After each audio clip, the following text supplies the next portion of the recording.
সুপ্রিয় দর্শক, এখন আমরা উপস্থিত আছি খুলনার জোড়াগেট এলাকায়। এটা আসলে খুলনার সিএনবি কলোনি। জায়গাটা মূলত তৈরি করা হয়েছিল গণপূর্ত ভবনের কর্মীদের জন্য। এখানে তারা বসবাস করেন। এছাড়াও বসবাস করেন কিছু শিক্ষক, কর্মকর্তারা, এছাড়াও বিভিন্ন পেশার মানুষজন। কিন্তু জায়গাটিতে অনেক ভাঙাচোরা এবং এছাড়াও আছে দালানের গায়ে শিকড় গজিয়ে যাওয়া। যেমনটি আমরা সবসময় দেখতে পাই, এখানে বিভিন্ন ধরনের মানুষ বাস করে। কিন্তু আজকে যে চিত্রটা আমরা দেখছি সেটা অনেকটা ভাঙাচোরা, ঝুঁকিপূর্ণ আর অবহেলার কথা।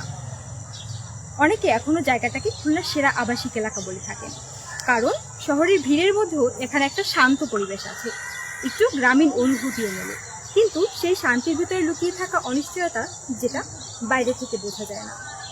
বাড়ির ভিতরে ঢুকলে বোঝা যায় যে বাড়িগুলোতে মানুষ এখনো প্রতিদিন ঘুম থেকে ওঠে, রান্না করে, বাচ্চাদের স্কুলে পাঠায়। সেই বাড়িগুলো অনেকগুলোই আসলে ঝুঁকির চূড়ান্ত সীমায় দাঁড়িয়ে আছে। লক্ষ্য করলে দেখা যায় কোনো কোনো বাড়ির দেয়াল পুরোটা ভেঙে গেছে, কোথাও প্লাস্টার উঠে ইট বেরিয়ে পড়েছে। অনেক ঘরের সিলিংয়ে রডে বড় ফাটল, তার থেকে চুইয়ে পড়ে পানি। ঝড় বৃষ্টি হলে যে কোনো সময় প্লাস্টার খসে পড়তে পারে, এমন একটা আশঙ্কা সবসময় থাকে। দেওয়ালের ফোকর গলে বেরিয়ে এসেছে বটগাছের শেকড়। এই দৃশ্যগুলো একটা ভয়ঙ্কর বাস্তবতার প্রমাণ। দীর্ঘদিন কোনো রক্ষণাবেক্ষণ নেই, মেরামত নেই, নজরদারি। প্রশ্নটা খুবই সহজ, যে বাড়ির ভিতর থেকে গাছ গজিয়ে দেয়াল ভেঙে ফেলেছে সেই বাড়ি আসলেই নিরাপদ কিনা। আসুন এখন আমরা কথা বলে নেই এখানকার একজন স্থানীয় মানুষের সঙ্গে। আসসালামু আলাইকুম, আপনার নাম কি? রিনা। তো আপনি এখানে কত বছর ধরে বসবাস প্রায় 30-35 বছর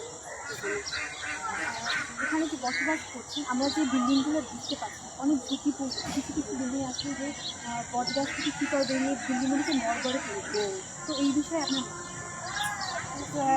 আগে খুব ভালো ছিল সিএনজি কলোনি। এখন বর্তমানে আমরা সরকারি লোক ছিলাম, সরকারি কোয়ার্টার ছিল। এখন বাইরে অনেক পাবলিক একটা বিল্ডিং ভাঙে গেছে, যে বর্তমানে বেশি নেই। সব অনেক লোক বাইরের আসে, মাঝে মাঝে দু একজন হয়তো চাকরিজীবী। আর বিল্ডিংয়ের সবটাই পড়ায় ভাঙা সিএনজি কলোনিতে। বৃষ্টি আসলে আমাদের ঘরে পানি পড়ে, কোনো সানসাইড নাই, ড্রেন দিকে সব ডুবে থাকে। সব থেকে বৃষ্টি আসলে সিঁড়িতে পানি উঠে থাকে, গরমের দিকেও পানি পড়ে। ভাঙা ধরতে গেলে সব বাইরে গেছে, বাইরে খাওয়া করে খুব রিক্সি থাকে। যেমনটি আমরা শুনছিলাম তারা অনেক রিস্কের মধ্যে থাকে। তো এছাড়াও আমরা দেখতে পাই যে বিভিন্ন ড্রেনের সমস্যা এবং অস্বাস্থ্যকর পরিবেশ। তো এই বিষয়ে আপনারা কি সরকারের কাছে কোনো জানিয়েছেন যে আপনাদের এতটা সমস্যার ভিতর থেকে যেতে হচ্ছে? হ্যাঁ, তারা জানে, অসুস্থ লোকজন তো দেখে এগুলো ভাঙা। আমরা কি করবো, তারা তো তারা কোনো পদক্ষেপ নেয়নি এখন পর্যন্ত? এই যে রাস্তা ঠিক আছে, তো এর আগে তো বছরখানে আগে ড্রেন টেন ঠিক হতো। এখন নতুন রাস্তাটা হচ্ছে, এখান থেকে সব নিয়ে গেছে, ওখান থেকে করতেছে। 1 বছর হওয়ার পরে এই ড্রেনের কোনো কাজ করবে।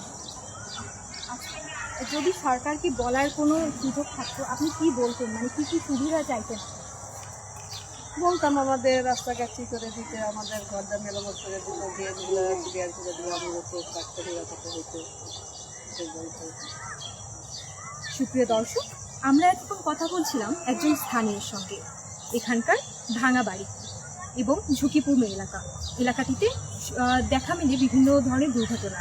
এছাড়াও আমরা যে বিল্ডিংগুলো দেখতে পাই, এখানে একটা বিল্ডিংয়ে কিছুদিন আগে ধস নেমেছিল, আহত হয়েছিল কয়েকজন মানুষ। কিন্তু এই ধস আরও ছড়িয়ে যেতে পারে, বৃদ্ধি পেতে পারে এই ধসের আশঙ্কা। এরকম ভাবে জীবনের আশঙ্কা নিয়ে কয়েকজন মানুষ এখানে থাকতে পারবে। কেউ কোনো সরকারি কর্মকর্তারা কথা বলতে চায় না, যদি তাদের চাকরি চলে যায় এই ভয়। কিন্তু এভাবে আর কতদিন চলবে এই সমস্যাগুলো? এরকমভাবেই চলছে এই সিএনবি কলোনি। একসময় যেটা ছিল স্বপ্নের একটা জায়গা, মানুষ স্বপ্ন দেখতো সিএনবি কলোনিতে থাকার, কিন্তু জায়গাটা এরকম কেন হয়ে গেল এটা জানতেই আজকে আমরা এখানে এসেছিলাম। খুলনার জোড়াগেট থেকে ঐশ্বর্য হালদার, ঐশী, জেএমসি নিউজ খুলনা।